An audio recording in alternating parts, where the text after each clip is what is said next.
Oscar Barr? Yeah, I don't really know him. I have met him, I think, 3 times, though. So the first time was at the pink ball that I'd made Chad come with me to. I'm at the little bar getting drinks for us, and Oscar comes up next to me, and he turns and looks at me, and I don't know, the look he gave me just sort of got my attention. I flirted with him a little, but then the woman who was his date found him, and that was it. And Chad saw me talking to him, and he got mad. Chad's possessive. I don't mind. I'm the same way.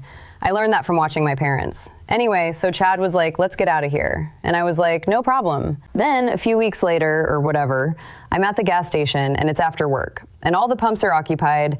And here's this old Explorer and it's like abandoned at one of the pumps. I was so pissed. Then this guy comes walking past because he paid inside. And he's got a tall boy beer that he fished out of the cooler. And I'm like, what a redneck. But I look and it's Oscar. So I tell him, you're blocking my pump. And he says, oh, no problem. I'll pump your gas for you.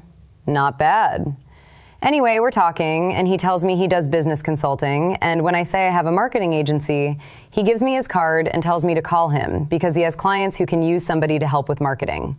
Which was great, but if Chad found out I'd done that after he'd seen me flirting with Oscar, he'd freak. And then a few days after that, I'm at Jim Stafford's funeral, and I bump into Oscar again.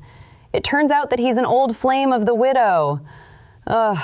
And Chad sees me talking to him this time, and now he's mad and I'm in trouble. So I tossed Oscar's business card. But then I hear Oscar ends up as the executive consultant for Stafford Oil, and like, it's basically national news how big a turnaround they made at that company.